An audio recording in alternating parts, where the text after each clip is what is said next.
What is up, you guys? Pastor Casey here.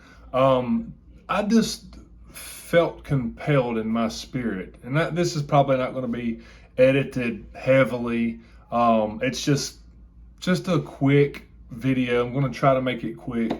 Um, I want to give a video as a short synopsis of my defense of the prophets today. As many of you already know, there has been tons of 2020 prophecies. There were tons of them. And I was one too that would be like, well, this is, crazy. We've had so many prophecies that ain't going to be fulfilled, stuff like that.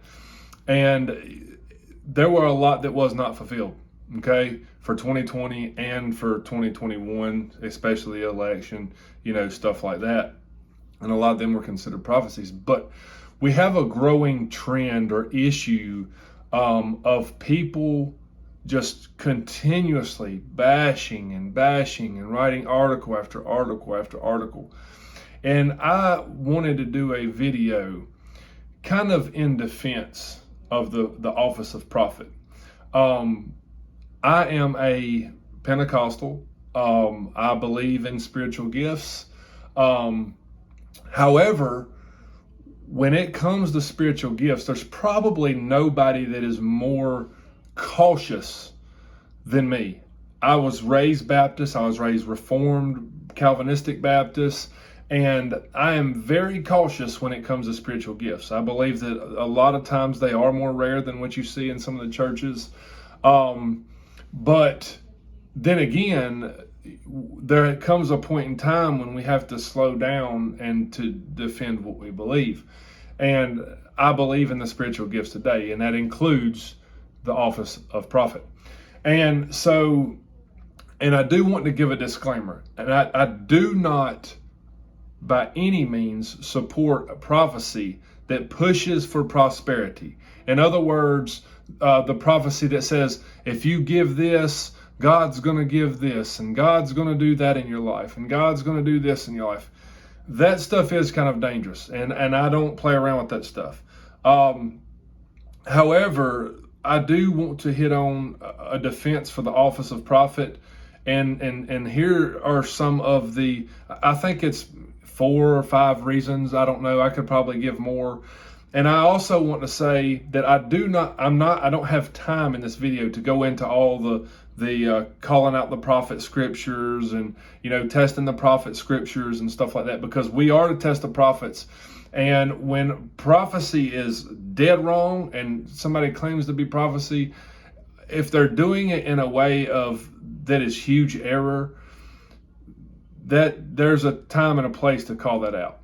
But today I want to defend a lot of men and women of God that I have seen for years be faithful men and women of God, loving and generous and genuine, and just so much that we have to calm down and take a few steps back and say, what are we doing?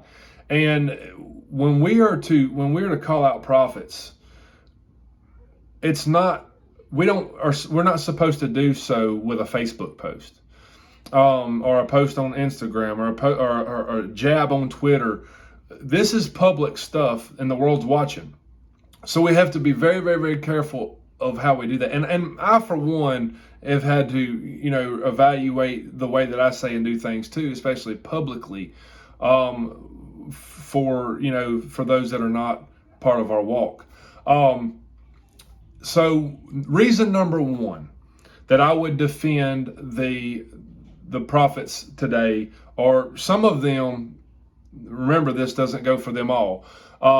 If you're a continuationist, that means that you believe in the spiritual gifts. You should be careful to down the prophet. We must protect the office of prophet at all cost.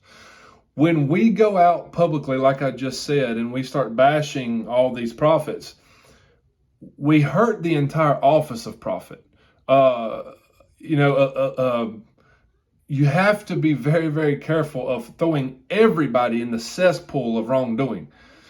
It's very common. It happens all the time. So the first reason is we must be very, very careful to protect that office at all costs. That's for those of you that are continuationists. It's okay to speak against something that's false. However, you have to be careful doing so publicly for the world to see, because we are trying to protect that office at all costs. And with us as Pentecostals or charismatics or continuationists, whether you're Baptists or whatever you are, with us doing that, we're attacking something that we believe anyway, although there could have been some that were false. So we have to be careful to defend that office as well. So the second thing that we have to do is we have to understand the difference between a foretelling and forthtelling. All right. So this is probably one of the biggest issues I see. Foretelling prophecy is the prediction of future events or occurrences. This is much more rare. I have to say that we do see a lot of this that probably isn't necessarily a true foretelling prophecy. And many times we disregard these people and we make them try to make them look bad and call them names or whatever we do. I'm not saying that everybody does this.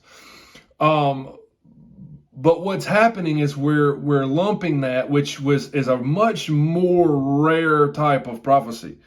Even as somebody that is a Pentecostal myself, I say it's probably one of the rarest of all gifts, is foretelling what is going to happen as a vision from God. What's happening is we're having forthtelling prophecy. Okay? The difference in foretelling and forthtelling is speaking a declaration. Many times can be backed biblically with scripture or God's already preserved word.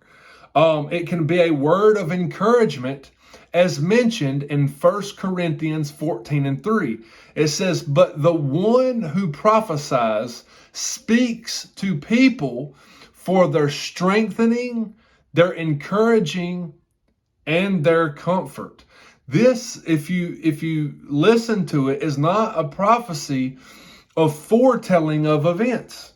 It's forthtelling into their lives. It is declaring, it is speaking a declaration into the lives of those around you. This is a gift. I have known many people that were encouragers. We call them encouragers, but in a sense, they are forthtelling prophets. These are people that can come to you. I've seen people that could be going through tons of bad things. And there are certain people within the church that are gifted to come up to you and to love on you and to speak positive into your life and into your future. And it give you a peace that surpasses all understanding. It's unbelievable how these certain people can do that. It's amazing. And so that would be a declaration into your life, which would be a forthtelling prophecy. Now, the third thing is the difference between faith and general prophecy. Now, we separated the foretelling and the forthtelling. Foretelling, I would classify as just general. Let's classify that as general prophecy, as we see in the Old Testament. And many times it wasn't good news, it was bad news.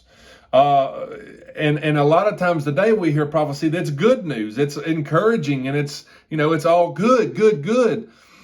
That's not foretelling prophecy. That's forthtelling prophecy. And that can be a word of encouragement. Many times these people do that and they're not meaning to be super predictive of the future. They're trying to be encouraging to you about the future. And by doing so, they operate in faith. These are people that are not necessarily false prophets. They are people that are trying to speak a declaration of encouragement into you for the future. Now, let me be clear that there are times when people are saying that God is saying this about the future, about your future. And if it's specific stuff, they're trying to foretell, but I believe that their heart is a genuine heart of forthtelling. And many times they get that mixed up, which brings me to my fourth point. My fourth point would be this: we all make mistakes. Everybody makes mistakes in what they say and what they do.